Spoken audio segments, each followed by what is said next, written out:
Hello दोस्तों, नमस्कार। मैं एसएस, आपका दोस्त, आपका भाई, YouTube channel study zone with SS में आप सभी का स्वागत करता हूं। आज हम मॉल वंश के बारे में पढ़ेंगे। ये पार्ट 1 है, इसके बाद पार्ट 2 भी आएगा मॉल वंश से संबंधित। इससे पहले हमने जैन धर्म, बौद्ध धर्म के बारे में पढ़ा था।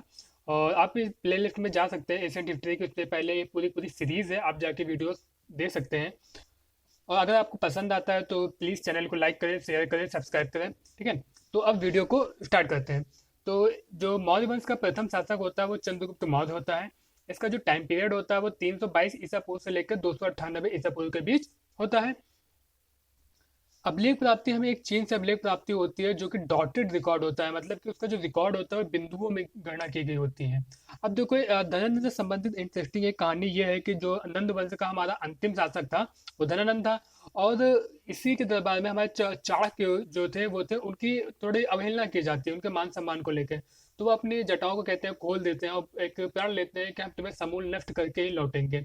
तो उनको हराने के लिए इन्होंने चंद्रगुप्त मौर्य नामक एक बालक को तैयार किया था, जो कि उन्हें वो शायद किसी जंगल में मिला था। उन्होंने उसे तैयार किया था। तो चंदनानंद को हराने के लिए चंद्रगुप्त मौर्य ने प्रवर्तक नामक राजा की सहायता ली थी।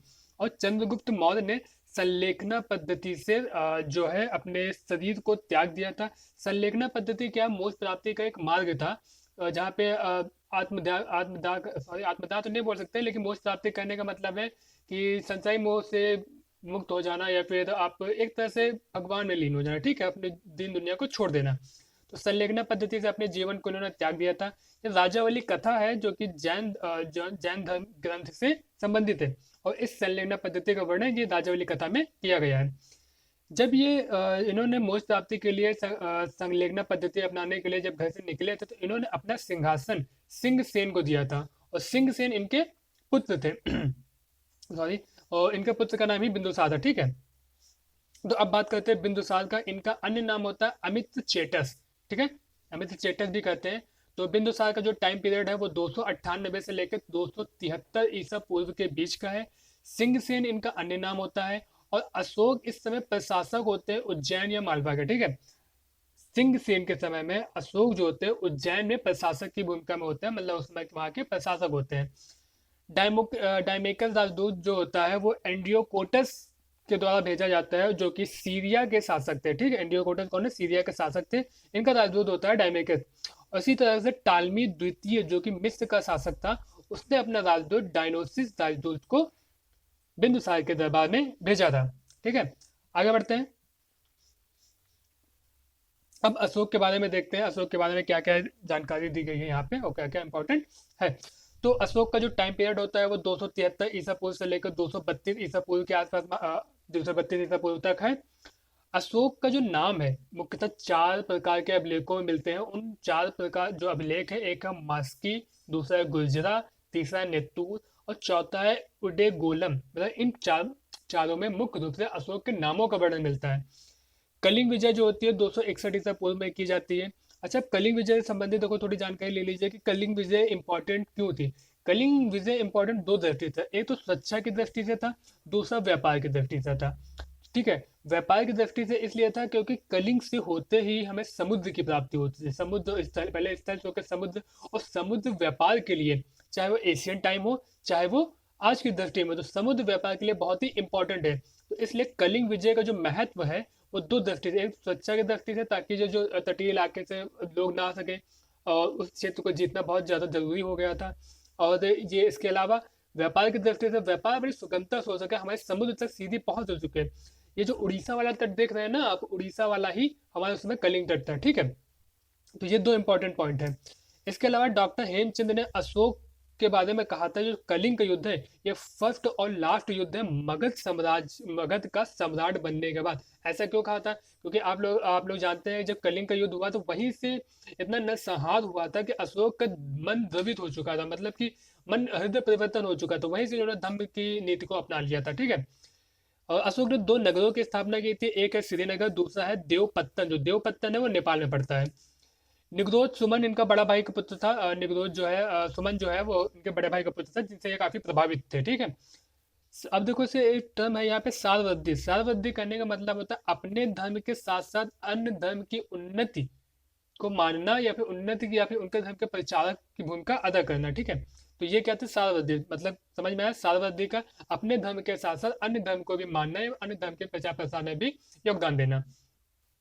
इसके अलावा अशोक ने वो धर्म प्रचारक भी भेजे थे, जिसमें संघमित्रा श्रीलंका गए थे, महारक्षित को यूनान भेजा गया था। ठीक है, और इसके अलावा एक और जो सोना और उत्तर, जो दो अन्य और धर्म प्रचारक थे जिन्हें सुवर्ण भूमि में भेजा गया था। अब बात करते हैं कुछ अन्य तथ्यों की जो कि हमारे गुप्त सॉरी मौर्य काल से संबंधित है।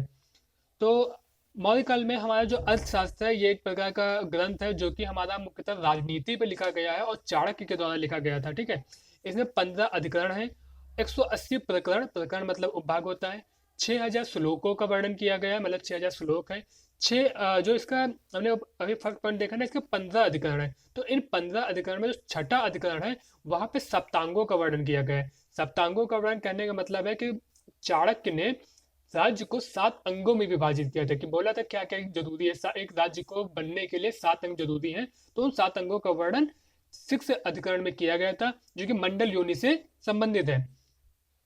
अमात्य को इन्होंने राज्य की आग बोला था। ठीक है, और महामात्र परिसर्प ये गुप्तचर विभाग का था। और कौटिल्य ने 9 प्रकार के दासों की बात की थी।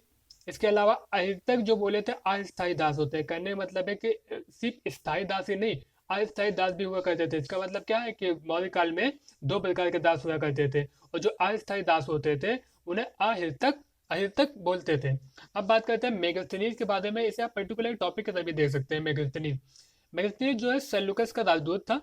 ठीक है, और इसने जो है सेंड्रोकोटस चंद्रगुप्त का नाम बताया था, मतलब चंद्रगुप्त को इसने सेंड्रोकोटस बोला था। इसके अनुसार जो भू राजस्व है 1/4 था। ठीक है, 1/4 था।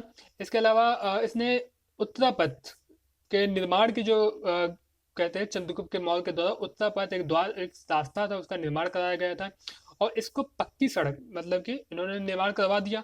और इसी को पक्का करवाने का काम शेरशाह सूरी के द्वारा मिडवल में किया गया था। और मॉडर्न हिस्ट्री में इसी को जनरल ऑकलैंड द्वारा 1185 में जीटी रोड दिया गया था। तो कहने वाला जो प्रेजेंट टाइम में हम ग्रैंड ट्रैंक रोड देखते हैं ना, जीटी रोड, उसको निर्माण करवाने का श्रेय जो जाता है वो चंद्रगुप्त मौर्य को जाता है, जिसका नाम उत्तरापथ था। उसको पक्का करवाने का श्रेय या फिर पक्की सड़क में बदलने का श्रेय शेरशाह सूरी को जाता है। और आज वर्तमान जो मॉडर्न हिस्ट्री में जो आधुनिक भारत में हम इसे जीटी रोड के नाम से जाना जाते हैं, उसे सॉरी जनरल ऑकलैंड के द्वारा नाम दिया गया था। एक सोने की खदान का भी उल्लेख करता है मेगास्थनीज, जो कि दर्दिस्तान में था, और दर्दिस्तान हमारा कश्मीर में पड़ता है। ठीक है, मेगास्थनीज ने बोला था 7 प्रकार की जातियां हैं, और जबकि कौटिल्य ने बोला मेगास्थनीज ने बोला था 7 प्रकार की जातियां हैं और दास प्रथा नहीं थी। ठीक, जबकि कौटिल्य ने बोला है कि 9 प्रकार के दास वह यहाँ पे पाए जाते हैं। इसके साथ ही बोला कि यहाँ पे अकाल नहीं पड़ते थे, मतलब कहने का जो मौर्य काल में था वहाँ पे अकाल जैसी स्थिति का सामना नहीं दिखाई देता है कि उन्हें कभी यहाँ पे अकाल भी उस काल में अकाल पड़ा था। अब बात करते हैं रुद्रदामन का जूनागढ़ अभिलेख या फिर उससे संबंधित। यहाँ पे एक बहुत ही फेमस झील है सुदर्शन झील, जो हमें कहीं ना कहीं अवश्य पढ़ने को मिल जाती है। तो इसकी जानकारी जो होती है हमें रुद्रदामन के जूनागढ़ अभिलेख से प्राप्त होती है। सुदर्शन झील का निर्माण जो होता है वो पुष्यगुप्त करवाता है। ठीक, ये प्रशासक होता है उस समय वहाँ का, और उस समय जो शासक होता है वो चंद्रगुप्त मौर्य होता है। तो यहाँ पे 2 प्रकार के क्वेश्चन देख सकते हैं कि इसका निर्माण किसने करवाया था, प्रशासक पुष्यगुप्त ने। किसके शासन काल में हुआ था, चंद्रगुप्त मौर्य के शासन काल में हुआ था। फिर सुदर्शन झील का पुनर्निर्माण करवाया जाता है। उस समय वहाँ का राज्यपाल को जो होता है प्रशासक होता है, यहाँ पे नाम कुछ गलत है शायद, और ये यमन का शासक होता है। ठीक, ये शासक करके ही है, यहाँ पे शासक शायद गलत है, तो शासक करके ही है। तो यहाँ पे ये यमन का शासक उस समय होता है।